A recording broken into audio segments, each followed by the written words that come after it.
the Mountaineer, and the Key to the City. The sun rose over the rolling hills of California, casting a golden light upon a mansion that stood as a monument to an unexpected fortune. It was a place far removed from the rugged mountains and the quiet woods of the Ozarks, yet the spirit of the Highlands remained deeply rooted within its marble walls. This is the story of a man named Jed, a simple and honest mountaineer who had spent the better part of his life ensuring his family had enough to eat, never dreaming that the very earth beneath his feet would one day change his destiny forever. One afternoon, while Jed was out hunting for food to put on the table, a strange thing occurred. As he aimed his rifle, a dark and bubbling substance burst from the ground. It was crude oil, the black gold that the world craved, often referred to as Texas tea. In an instant, the poor mountaineer became a millionaire. His kinfolk, seeing the vast wealth that had fallen into his lap, insisted that he move away from the humble shack in the hills. They told him that California was the place he ought to be, a land of sunshine and opportunity. And so, they loaded up their old truck with everything they owned and moved to the prestigious neighborhood of Beverly Hills. They found themselves surrounded by swimming pools and movie stars, a world entirely different from the one they had left behind. They were the Beverly Hillbillies, a family of pure hearts in a land of high fashion. On a bright morning in the grand mansion, the air was filled with anticipation. Miss Jane Hathaway, the loyal secretary of the Commerce Bank, was busy preparing for a formal event. She was joined by Mr. Milburn Drysdale, the president of the bank and a man who took great pride in his association with the wealthy Clampett family. Miss Jane looked up as she heard a knock and greeted a lady standing nearby. She expressed her pleasure at seeing Miss Clampett and noted that everyone seemed to be dressed in their finest attire. It appeared as though they were going to a wedding, but the occasion was actually a civic reception. They were there to greet the mayor of Silver Dollar City, who was scheduled to arrive that very morning. The family had already gone to the airport to fetch him. Mr. Drysdale held a golden object in his hand, explaining that it was the key to the city of Beverly Hills. Jed, observing the size of the key, remarked with a gentle smile that the town must have a very large lock to require such an instrument. Mr. Drysdale clarified that it was merely a symbolic key, which the local chief of police would present to Mayor Shadheller. Miss Jane mentioned that she had a little speech prepared for the occasion, but Jed cautioned her not to make too much of a fuss. He knew Shadheller well and feared that too much formality would leave him flustered. Shad was not only the mayor but also the local blacksmith back home. He was a man of legendary strength and unique experiences, including the time he managed to shoe a full-grown elephant. When Mr. Drysdale expressed disbelief at such a feat, Jed explained that the elephant had wandered into Shad's cabbage patch after escaping from a circus. Shad had simply shooed it away, though in his storytelling, he often omitted the detail about the cabbage patch to make the tale sound more heroic. Jed explained that while he had wanted to go to the airport with the rest of the family, Granny had insisted on staying behind to guard the house. She had heard rumors of robberies in the neighborhood and was determined to protect their belongings. Mr. Drysdale confirmed that there had indeed been a series of unfortunate thefts recently, which weighed heavily on his mind.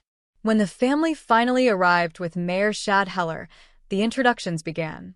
Mr. Drysdale, eager to fulfill his duties, began a formal welcome on behalf of the city and the Commerce Bank, which was located on the corner of Wilshire Boulevard.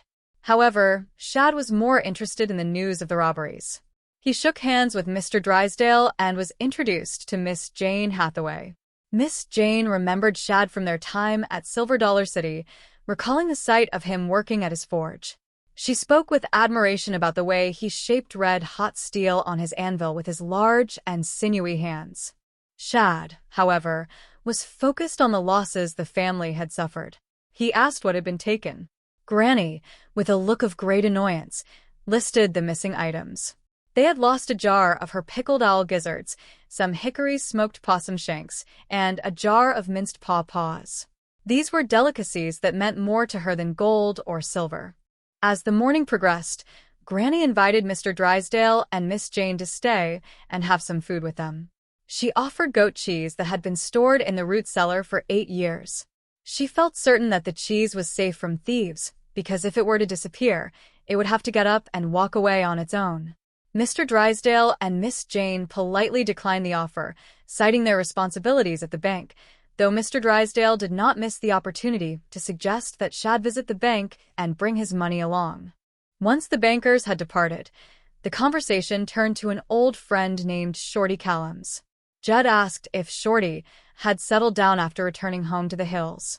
Shad revealed that Shorty had never actually made it back. This came as a surprise to Jed, who had assumed Shorty had left California a month ago. Jed realized that he might have scared the little man more than he intended. Shorty had gone hog wild upon arriving in Hollywood, staying up all night and chasing after girls. On one occasion, he had returned at 7 o'clock in the morning accompanied by a girl who was twice his size. Jed had been worried that Shorty would blow through his life savings, so he had advised him to marry a girl from the hills and settle down on his father's farm. To encourage this, Shorty had written a proposal and slipped it under the door of his intended love. However, a great misunderstanding had occurred. Shorty had accidentally slipped the proposal under Granny's door instead of Ellie Mae's door. When Jethro congratulated Shorty on his upcoming marriage to Granny, the poor man realized his mistake and fled in terror. Jed had seen him leaving and had teased him about going back to the hills to fix up the farmhouse for a honeymoon with Granny, which only served to make Shorty run faster. As they sat talking, Granny burst into the room with more bad news.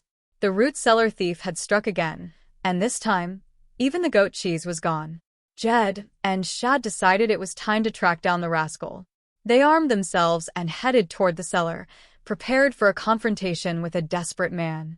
To their astonishment, they found Shorty Kellems hiding in the shadows. He begged them not to shoot, explaining that he was not armed and that he hated having to steal food.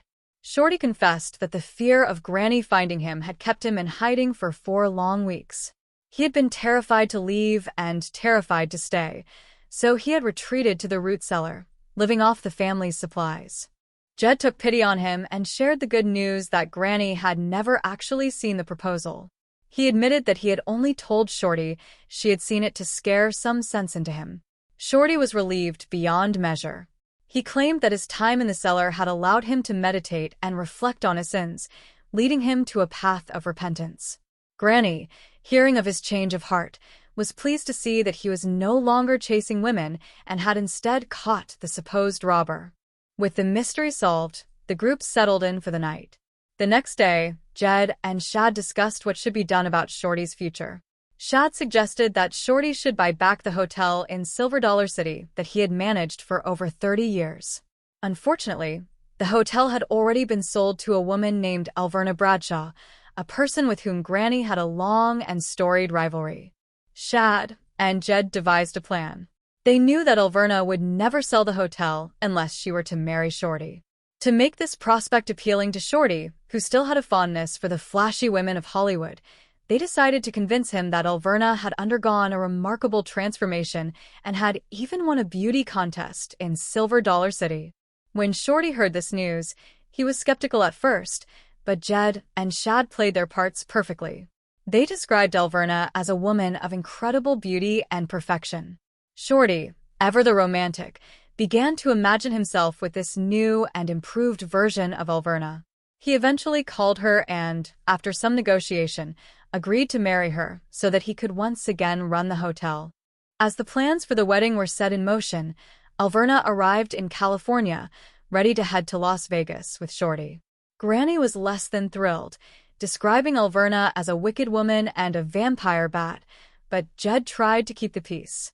Amidst the chaos, a young woman named Gloria arrived with papers from Miss Hathaway. Shorty, seeing Gloria, briefly forgot his commitment to Alverna, proving that some habits are hard to break. In the end, the family remained a close-knit unit, navigating the complexities of their new life with the same humor and heart that had carried them through the mountains. They learned that whether in the hills or in a mansion, the most important things in life are the bonds of friendship, the value of honesty, and the warmth of a family that stands together through every adventure. The sun set over Beverly Hills, leaving the Clampett family to dream of tomorrow, a day that would surely bring more laughter and perhaps a few more stories to tell.